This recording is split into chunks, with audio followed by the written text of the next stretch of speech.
Childhood cancer is curable in 80% of cases where modern treatment is available. In a small country like Belize, where roughly 14 children are diagnosed each year, specialized care remains limited, forcing many families to seek treatment abroad.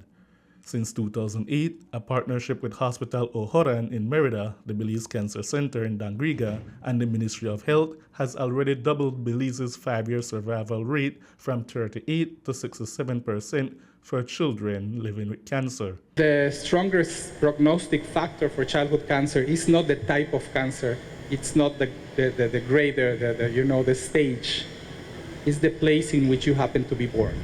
And this is it was a harsh reality for Belizeans.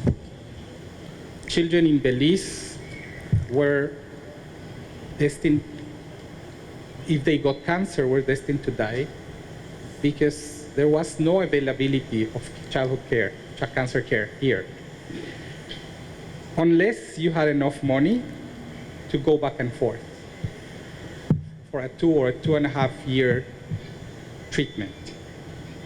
So it was not the cancer killing children, it was place of birth, it was lack of resources. The Belize Cancer Society made a huge announcement at its Christmas party for children who have survived cancer and some who are still fighting. President Kim Simplis Barrow announced that St. Jude Children's Research Hospital has agreed to provide critical funding to strengthen childhood cancer care in Belize. It marks the biggest leap forward yet in Belize's long-standing cross-border treatment model. I'm very happy to report that we just received word 2 days ago that we were successful in the grant process. And so the Belize Cancer Society has received its first deposit from St. Jude Hospital Foundation. And a little bit of what this project is about. This project is really fundamentally, it's bringing childhood cancer care to Belize. It is that by 2027, we should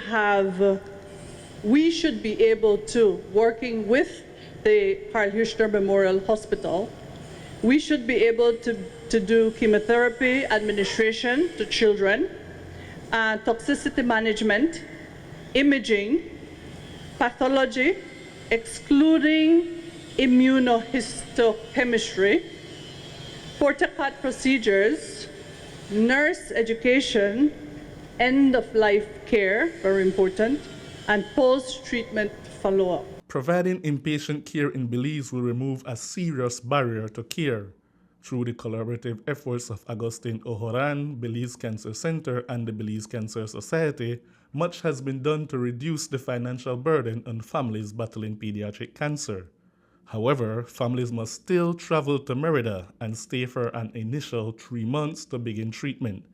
Dr. Montalva says treatment often fails because families are forced to pull out due to financial hardships. If you get a diagnosis of leukemia by early 2000s, you would have to go, stay in the hospital for a month, then get treatment every week for 2 more months. As an inpatient, so you have to stay there. And then you would get to come back to Belize and go back every month for 2 years. So, you know, it's like a 12-hour trip, and then crossing the border is no easy task. And then the expenditures related to that, and the days you miss out of your job, and the families come apart because, you know, if the mother and the child stay for 3 months abroad, problems are bound to happen.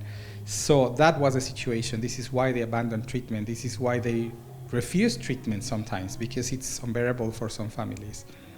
Even if you have some form of financial support, it will be a catastrophe.